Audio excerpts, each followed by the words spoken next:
about Tikka Masala, your own cybersecurity podcast, a podcast that keeps CIOs and CISOs ahead with latest cyber threats and news. So today's just few minute podcast will cover all the cyber threats and news of last week. Yes, now no need to toggle from one website to another or read through various email or WhatsApp messages. So let's begin. Let's now talk about recent cyber attacks that came to light. Samsung admits source code of Galaxy phones was compromised in data breach. The statement from the South Korean electronics giant comes after hacking group Lapsus claimed over the weekend via its Telegram channel that it has stolen 190 gigabytes of confidential Samsung source code. Samsung says that the personal data of users has not been leaked. Vodafone investigating source code theft claims by Lapsus Group. The hackers haven't leaked any of the Vodafone source code they claim to have obtained. The Lapsus Group recently also claimed to have stolen source code and other information from Nvidia and Samsung. French video game company Ubisoft suffers cyber attack. The incident temporarily disrupted some games, systems, and services. The Lapsus Group again claimed to do this attack. Really, this group is on fire. The world's largest digital newspaper and magazine distributor, Press Reader, has been hit by a cyber attack. The organization began experiencing network outages on Thursday, affecting its brand edition's website and apps alongside the Press Reader's site. The company's security teams classified the outages as a cybersecurity incident.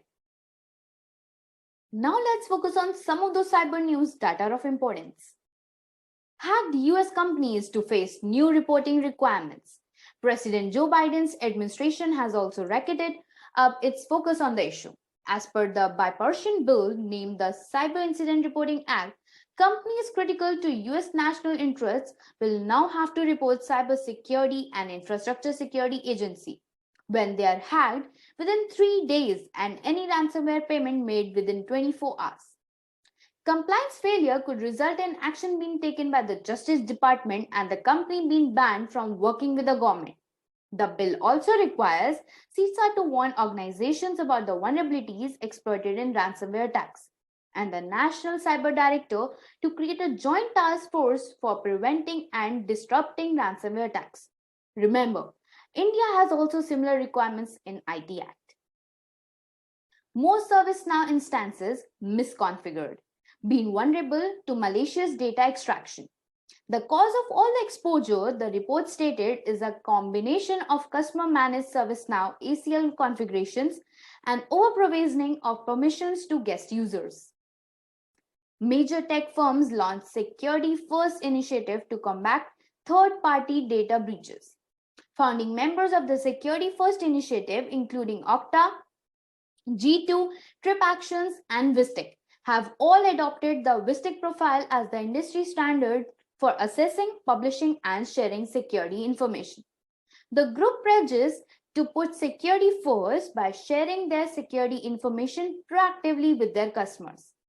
This increasingly popular vendor security strategy drives increased trust and transparency, while automating the reactive manual process used previously. Organizations taking nearly 2 months to remediate critical risk vulnerabilities. Crucially, 57% of all observed vulnerabilities are more than 2 years old, with as many as 17% being more than 5 years old.